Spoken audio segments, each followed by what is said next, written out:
Welcome to Right on Track, a songwriting podcast. Thanks to Tone for tuning in. I'm Demi Michelle Schwartz, and I'm thrilled you're joining me on my songwriting journey. So kick back and relax, don't fall flat, and remember, stay right on track.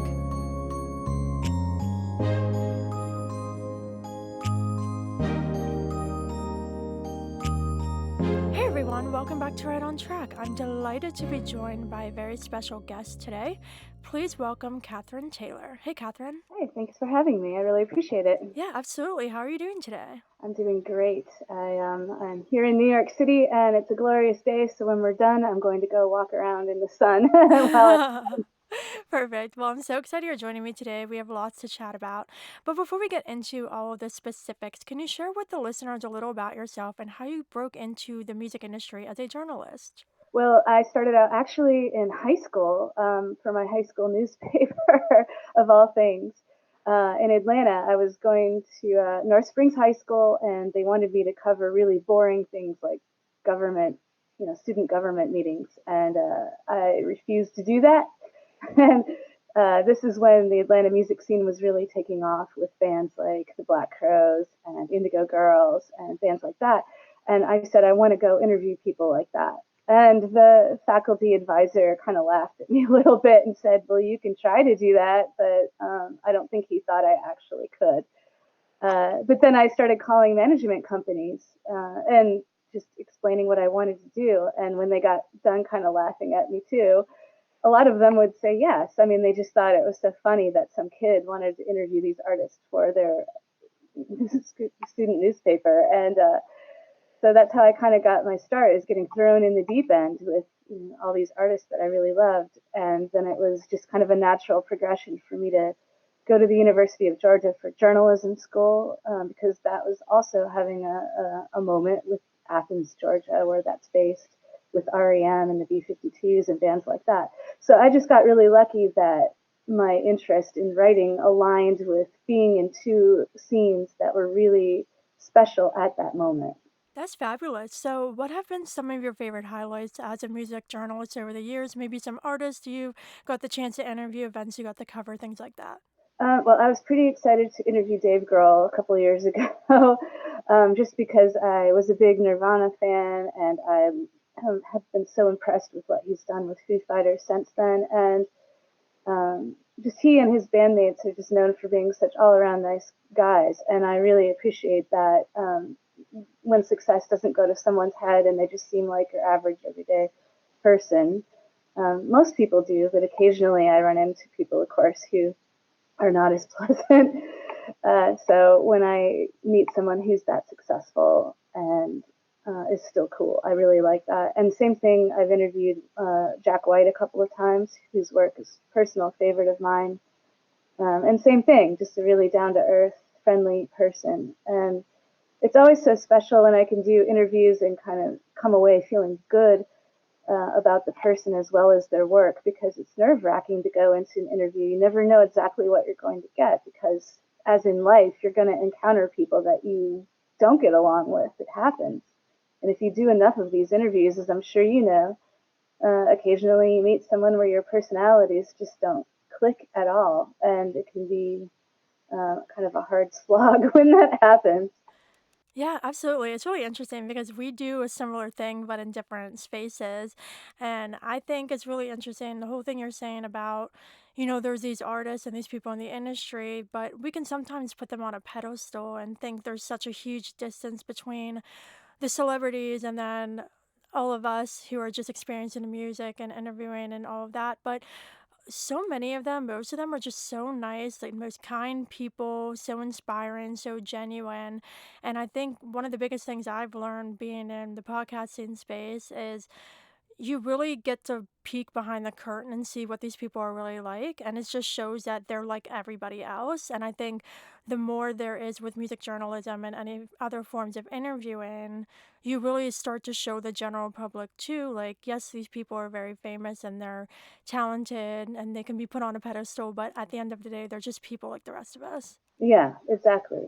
And I get nervous before every single Yep. one. Every single one, even when it's somebody I've interviewed before, because you just don't know. Did this person have a bad day before they got on the call with me? You don't know what you're walking into always. I will say it's kind of an interesting correlation that I've noticed is that the more successful people are, the nicer they tend to be in some, in some ways, the people who are the most difficult tend to be the ones who are kind of at the mid level. And I've always thought maybe it's because they still feel like they have something to prove and the people who are super successful don't. I mean, I don't know why that is. Or could it be that maybe someone got that successful because people just simply liked working with them and they helped them out more? I don't know. It's kind of an interesting psychological. Yeah, no, Uh, that definitely is interesting. It definitely is. And I really think it's important what you brought up too, how you never know going into an interview what you're gonna get. Like it could be great, it could be bad. But I think it really takes a lot of skill as someone who's doing interviews and covering these artists to develop the personal skills of being able to push through those things and make things unfold in the best way they possibly can, even if things seem to be hitting the fan a little bit. yeah, I agree. And I would say to artists just starting out, to keep that in mind too. The person on the other end of the line is a human being. I know that there tends to be a trend lately of kind of vilifying journalists as if we're the enemy, and uh, that's just not really true. I mean, I know that when I get done doing an interview, the first thing I do is email the publicist or the manager, whoever set it up, and tell them how it went. And I know that the artist is doing the same thing too. And that means that if you get a reputation as a journalist for someone who doesn't respect the artist or who hasn't researched well enough or whatever the problem is, you're not going to get too many more interviews then. So I would just say to artists not to approach journalists as if we're going to automatically be against you. We're not looking to attack you. And if you do run into the rare journalist who does seem to have that mindset, they aren't going to stick around in this business very long, I don't think. I think too, it's like artists when we're just getting started, it can be a little intimidating. And you think that, especially like for independent artists just starting, if you're not getting opportunities and you're not pitching yourself the right way, there can be a lot of factors that contribute to them thinking, everybody hates me, nobody likes my music, everybody wants to tear me down, blah, blah. But that's not the truth, like you're saying. I think the music industry is difficult to break into from all areas. And when I started out as a songwriter and an artist, it was really hard for me to even like get responses on emails. Nobody wanted to interview me, but it wasn't the approach of nobody likes me or my music. It's just I was so new that I needed to, in a way, prove myself, but also learn from the industry standpoint of what's the right way to reach out to a journalist, like with an EPK in your bio. And there's certain expectations that aren't always talked about like in the open a whole lot. So there's a lot of things that as artists we need to kind of learn on our own. But after we kind of learn those things and start to pitch ourselves in the expected way, that's when things start to come about. But I definitely think it's important to hear the journalist side of things too, how I'm sure it's difficult at times. I've seen so many things online about journalists getting attacked just for interviewing somebody or presenting something that's fact, but people don't like it, so they go after the journalists, and I don't think that's fair. Yeah, yeah, absolutely. And I will say, I have been approached by musicians when I go out here in New York. It hasn't happened very often, but it's happened a couple of times where some musician will come up to me angry and say, "Well, I've emailed you a couple times. You never respond." And I would love to be able to respond to everybody, but what people don't realize is on a standard weekday, I get probably 250 to 300 emails pitching me on things. I mean, it's a lot. I just don't have the capacity to respond unless it's something I think I might be able to cover. And if I don't choose something, it's not, like you say, it's not necessarily that it's bad or I don't like it. It's that I just don't have the time to go through and listen to every single thing I got that day. I think the best approach for someone who's just starting off is to send something. If you don't get a response a couple of weeks later, send a polite follow up. Persistence is key. If someone emails me politely multiple times, then I'm more likely to finally say, "Oh, this person really seems to be on the ball." and they really seem to want my attention and let me just check it out. I mean, that's probably your most likely route to success for someone who's really trying to get through to journalist if you haven't yet built up a big name for yourself. Yeah. No, that's really great. And I really like the idea of, not taking it personally. It's not all about you and your music. Sometimes the journalist may not have the time. And also, too, you might just not be the right fit at that time. There have been so many outlets that when I started, I've tried to pitch my music to, haven't heard back. And then when the next single or project rolled around, I reached out to them again and it turned out to be a fit. And so I think it's really important to be persistent and polite about it. Like if you don't get a response on one project, you can try another one and that one might stick. So let's shift gears and chat about the book. So, can you just give the listeners a brief overview into what the book's called and your inspiration for diving into this project? Okay, well, I have a book coming out on January 16th via Backbeat Books, and it's called She's a Badass Women in Rock Shaping Feminism. And in it, I interview 20 different female musicians about their experiences coming up through the music business and their lives in general, and how being a woman has affected that in both good and bad ways. Um, there's people in it like Susie Quattro, Ann Wilson of Heart, Gina Shock of the Go-Go's, Joan Osborne, Suzanne Vega, Amanda Palmer, Orianthi.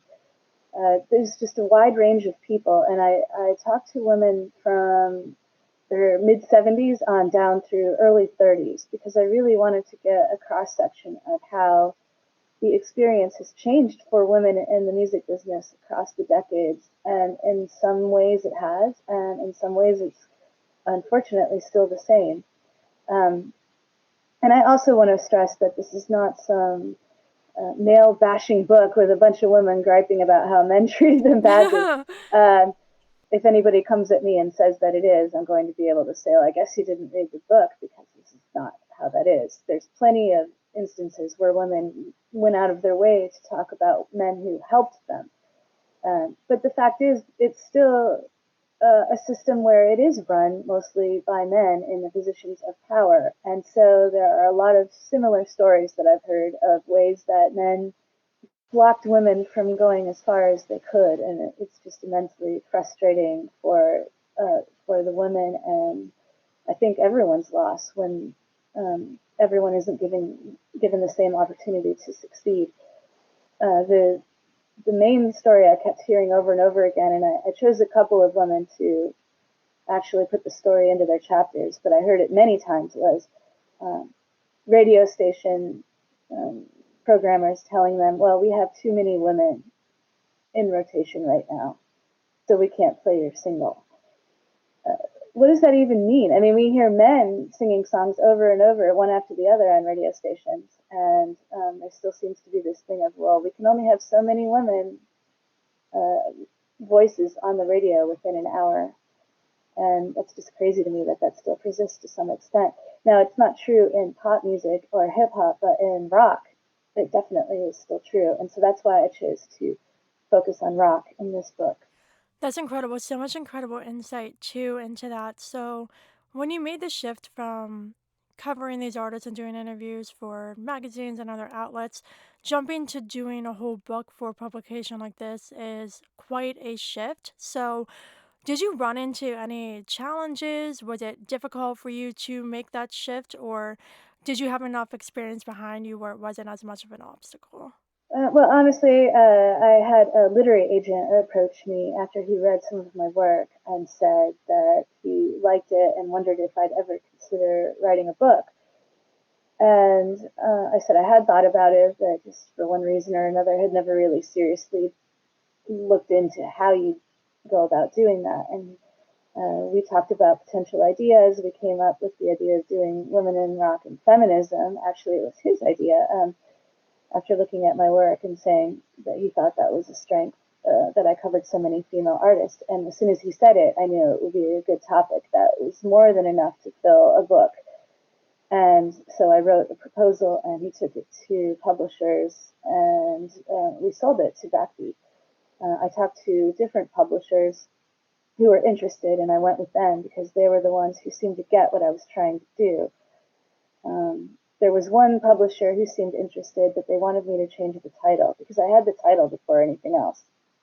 And the reason they wanted me to change it was they thought she's a badass might offend some people. And I didn't want to change it because I thought, first of all, it's kind of attention grabbing, and that's what you need in this industry is to get something that's going to get people's attention, stand out. And also, it kind of had the feisty vibe to it that I knew I was going to be going for with this book. And if someone was offended with that title, they were more than definitely going to be offended by what was going to be in the book, I was sure.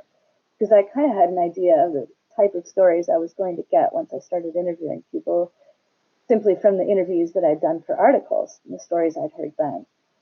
So yeah, so it was not that hard actually to get it going once I knew what I was going to do, and then I just interviewed. Many of the interviews in the book are women I've interviewed before. That's who I approached first because I could say to them, "Here's the article I did on you a year or two ago. If you like that, maybe you'll talk to me for this." And many of them said yes. And then once they signed on, it was, of course, easier to get people who I hadn't interviewed before to say yes. And so it actually wasn't that hard to get off the ground once I knew I was doing. That's perfect. So I'm a little interested to dive into the timeline a little more. So you pitched the concept to publishers before you actually wrote it. Is that right? Yes, that's pretty standard with a nonfiction book. Novels, fiction book, people are going to tend to finish them and then have a literary agent shop around the book as is. But nonfiction, you tend to pitch publishers before you write it, and that's kind of good because then if nobody wants it, you haven't just wasted a whole bunch of time and effort. And also, a big reason why people signed on to do this book is because I had the book deal in place. I don't think a lot of people would have agreed to give me the amount of time necessary to get enough material for a chapter if there wasn't a guarantee that there would be a book in the end. Yeah, no, it's really interesting. I'm not as familiar with nonfiction, but I just got an agent. I am represented by a literary agent for my young adult fiction now. So I'm very familiar with the fiction side of things, but not so much nonfiction. So it's really interesting how you can pitch directly to publishers and get a concept and a pitch picked up from them, and then you write it versus with the fiction I'm writing manuscripts pitching to agents and luckily finally got somebody. But it's really interesting exploring the different paths to publication. I think it's good in a way because then the publisher can have some input if they want, and how things are going. Like along the way, I would check in with my editors at the publishing company. Yeah. They didn't really have any changes that they wanted me to make, but I could see how if things had started veering one way, they could come back and say, "Well, have you considered this other direction?" Or we noticed that you aren't asking about this type of thing. Can you do that? I mean, I could see how that would be helpful to make it a more well-rounded book, maybe. That said, I'm glad that they didn't come back and want any big changes. You know, it made it. It felt like a collaborative process in that way, where I just felt like somebody kind of had my back and was looking at what I was doing and making sure that when I presented it to the world, I had thought of it from all angles. Yeah. So looking at the timeline from that, so when you found a publisher that said yes to your book, how long did it take for you to conduct the interviews and then do the book, do all the edits and things like that until it's actually ready to be sent out for the publication? It's taken it's about 2 years now since we started. I started writing the proposal. Well, let me backtrack a little. I got the agent at the end of December, 2 years ago now. And then I wrote the proposal. We started pitching it in February. I had the book deal in place in March. Um, and then I spent all of last year conducting interviews for basically the rest of the year and kind of wrote the chapters as I went along. And then I turned in the final book in January 2022 to the publisher, the finished manuscript. And then it went through the editing process, but because I had been sending them chapters along the way, there really wasn't much that we changed It was more like looking for straight typos and things like that, giving me a chance to just do one more fact check on everything. And then it was kind of out of my hands starting this last summer. I mean, it went to the people who designed the actual layout of the book. They designed a cover that they sent to me, and we went back and forth on that. And I ended up bringing in my own team basically to have the cover that I wanted, and that was done by September. And since then, we've just been waiting on it getting printed. We got the printer and setting up interviews such as this one to promote it. So it's about a 2-year process between when I started the proposal and getting it out in the world. Yeah, publishing is a snail. It moves so slow. Yeah, it's really slow compared to writing articles, which sometimes I'll write something and it's out the next day. Yeah. No, it's so interesting. I love it. So I know for fiction, when you do novels, you get like ARCs, like the advanced reading copies. Do you get that for nonfiction too? Do you have like advanced copies of it, or you have to wait until it actually gets published? Yeah, we have that too. I had electronic arcs available a couple of months ago, and now I know there's physical arcs being sent out Oh, to cool. people who request it. So if you want one of those, I can have that sent to you. I haven't seen the actual physical art yet, but in talking to people who have, it sounds like it turned out well, so that's good. I mean, I can tell from, I have the full cover, a PDF of that, and I have the PDF of the electronic version, so I have a pretty good idea. But I think it's still going to be pretty special when I get the actual book in hand, Yeah. in my hands, the real thing. For sure. Oh, you're making me so excited because this is literally my dream in the fiction world. Oh my goodness. That's so, so exciting. So, what do you hope that readers take away from this book? I hope that readers take away how much progress has been made for women in the music business in terms of, some things are just not acceptable anymore. Some of the blatant, um, just flirting with people and expecting them to think that that's an acceptable way to treat people in a professional setting. That's just not acceptable anymore. Um, People getting grabbed or, just things like that. It's unacceptable, and that's good because nobody should be subjected to that when they're trying to do their job. Some things, though, are pretty stubbornly persistent. I still hear a lot of stories from women across all ages of going to a venue, setting up for a show, and having the venue staff, the sound people, the sound guy say something like, "Here, little lady, let me plug in that amp for you. Do you know how it works?" That kind of thing.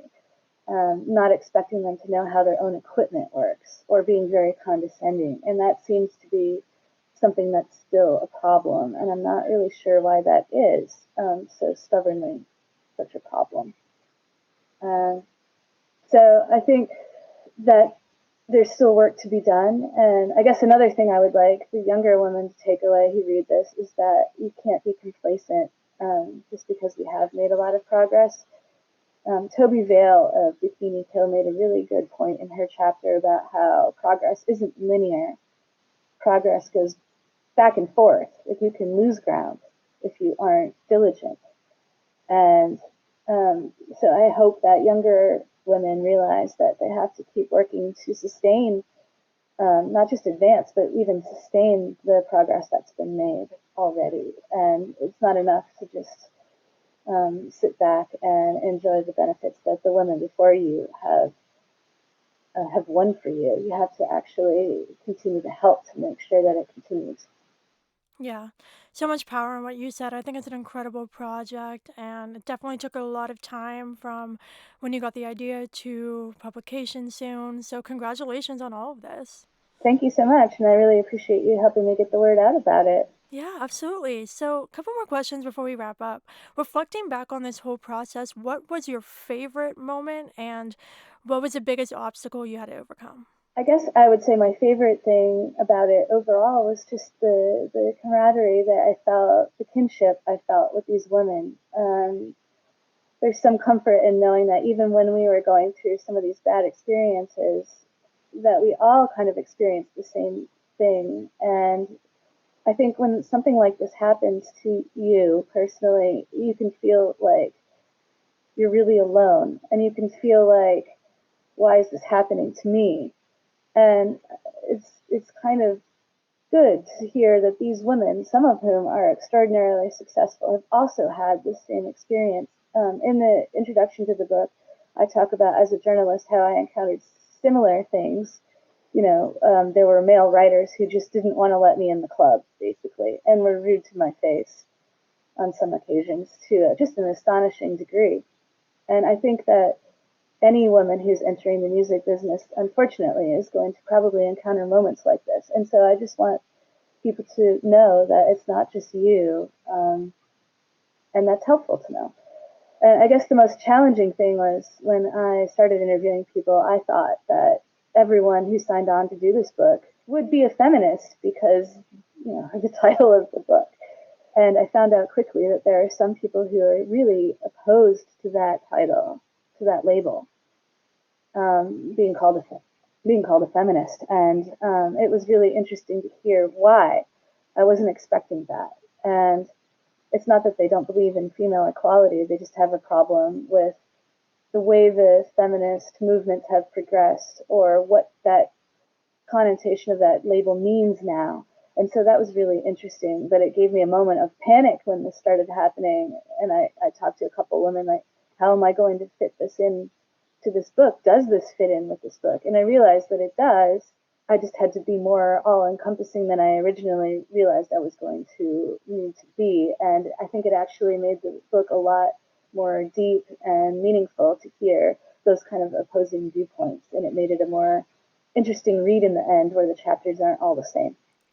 That's really fascinating. I love how you went into it with this vision and then during the process it kind of shifted a little bit, but reflecting back on the product that you have now, you have a more well rounded approach with different perspectives, and I think it gives readers a wider scope of the concept that you're exploring. So I really like how when you started to have those moments of panic and weren't quite sure, how you didn't completely pull away and strictly stick to your initial plan because it evolved into something else that I think will have an impact. Yeah, and I'm really glad that my publisher was on board too, because I was really nervous going back to them and saying, like, look, you bought this book, but now it's looking like it's going to be something quite different in some respects. And I was really glad that they said, yeah, go for it. That sounds good to us. And it confirmed my decision to go with them, because I'm not sure some of the other publishers I talked to, maybe if they had a really strict vision in mind for what they wanted it to be, it might not have gone over so well. So I want to thank the folks at Backbeat for believing that I could shift gears and make it work. Yeah. Well, it's amazing you found a publisher that's so understanding and that you seem to have great communication with because that's really important. Yes, absolutely. Yeah. Well, just to wrap up, what advice do you have to anyone who's interested in breaking into music journalism? Be persistent. Yeah, be persistent. That's the thing. I can't tell you how many times I've sent off an email and I get no response, and you kind of take it personally. I mean, even after all this time, I'm like, oh, why didn't so and so respond? Um, you get a thicker skin where you kind of learn to accept that rejection, but you also need to know that sometimes it's worth following up.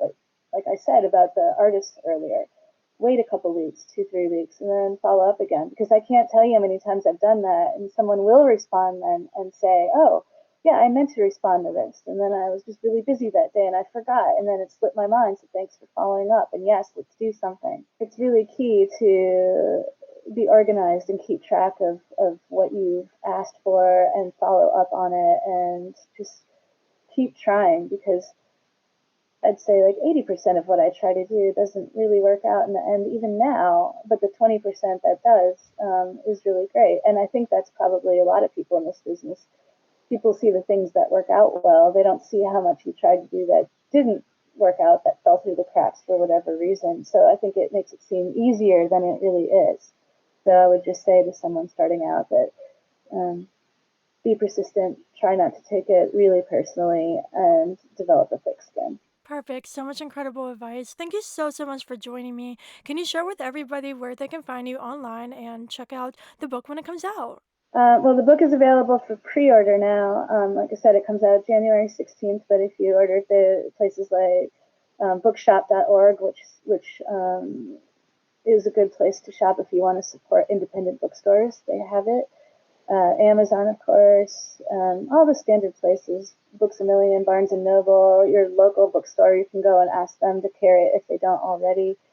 And it's yeah, She's a Badass, Women in Rock Shaping Feminism, and my name is Katherine Taylor, and you can find me on Facebook, Instagram, and Threads.